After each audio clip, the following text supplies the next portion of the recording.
बीजीय अंकों को जान गए ना। जिसमें से पहला हमारा क्या था, एक पदीय व्यंजन। क्या पदीय? एक पदीय व्यंजन क्या बीजीय अंक। इन पर हमें गुणा का काम करना है। यदि आपसे कहा दिया जाए 3x गुणे 2x और गुणे 5x, यहाँ पर जितने अंक हम सब लिखे हैं सब एक पदीय अंक है। क्या पदीय अंक है? एक पदीय। और सबके बीच में गुणे का चिन्ह है। इसका अर्थ क्या हुआ कि हमें इसका गुणा इसमें करना है और इसका गुणा इसमें करना है, और जो उत्तर आएगा वही उसका गुणनफल हो जाएगा। तो बीजीय अंकों के गुणा में यह ध्यान देते हैं कि जो उसमें अचर पद होते हैं पहले उनका गुणा कर लेते हैं। अचर पद का पहले गुणा कर लेते हैं, उसके बाद चर पद का गुणा करते हैं। तो अचर पद इसमें क्या है? 3, 2 और 5 है ना। तो इनका सबसे पहले गुणा कर लीजिए। तो 3 दूना 6 पच्चे 30, 6 पच्चे 30, कितना आया? 30। अब कौन से पद बचे? बीजीय पद बचे। कौन से पद बचे? बीजीय पद। अब बीजीय पद में देखते हैं कि सब एक ही प्रकार के चर हैं। एक ही प्रकार के चर है ना। सब एक्स ही है। क्या है? एक्स। अब उन चर को हम काउंट कर लेंगे, गिन लेंगे। तो कितने बार लिखे हुए हैं? 3 बार। x कितनी बार है? 3 बार। तो जब इसका हम गुणा करेंगे तो x पर घाता कितना आ जाएगा?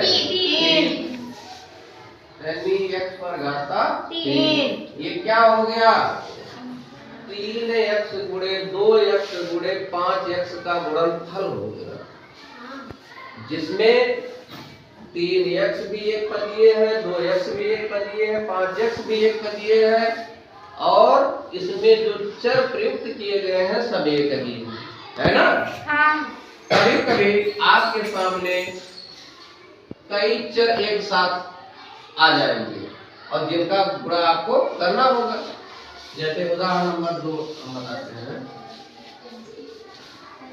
2x गुणे 5y गुणे 3p। आप ध्यान से देखिए, इसमें 3 प्रकार के चर दिए गए हैं ना। x अलग है, y अलग है और t अलग है। अलग है कि नहीं अलग है? तो क्या करेंगे? पहले अंकों का गुणा हम कर लेंगे। तो जब अंकों का गुणा करेंगे तो 2 बचे 10 और 10 दिया 30। अब चर को देखेंगे तो तीनों पद में चर अलग अलग हैं, इसलिए वो आपस में मिल नहीं सकते हैं। तो क्या करेंगे? जिस रूप में है उसी रूप में आगे लिख देंगे, यानी x y p। क्या लिखेंगे? x y p, right. यानी विभिन्न प्रकार के जो चर होंगे उनका जो गुणनफल होता है वो सेम वैसे लिख दिए जाते हैं ना। इसी प्रकार से एक दूसरा उदाहरण देते हैं। मान लीजिए 2m गुणे 3n गुणे 5n और गुणे 6n। अब चलिए बताइए आप लोग, इसमें कितने प्रकार के चर प्रयोग किए गए हैं? 2 प्रकार, m और n। तो जब इसका गुणा करेंगे तो क्या करेंगे? m को m में और n को n में जोड़ देंगे, घातांक में लिख देंगे, ठीक है। बाकी अंकों का गुणा कर देंगे। तो देखिए 2 3 6, 2 3 6 और 6 5 30 और 30 छक्का 30 छक्का कितना हो जाएगा? 180। तो पहले अंकों का गुणा कितना आ गया? 180। उसके यम में गुणा करेंगे, n का n में गुणा करेंगे। तो यम में जब गुणा करेंगे तो यम स्क्वायर हो जाएगा। कितना हो जाएगा? और n का n में जब करेंगे तो n स्क्वायर। तो पहले अंकों का जब गुणा किए थे हम लोग तो कितना आया था?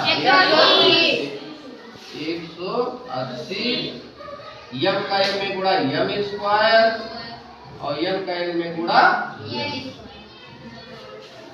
बात आ गई समझ में? हाँ? अब एक पदीय बीजीय अंकों का गुणा आप लोग समझ गए होंगे। समझ गए नहीं समझ गए? अगर कोई कठिनाई कहीं पर हो तो बताओ। कोई कठिनाई नहीं, ठीक है? अब अगले पीरियड में हम आपको दो पदीय बीजीय अंकों का गुणा बताएंगे। तब तक इस टाइप के सवाल जो आपके किताब में हो उसको हल कर डालिए।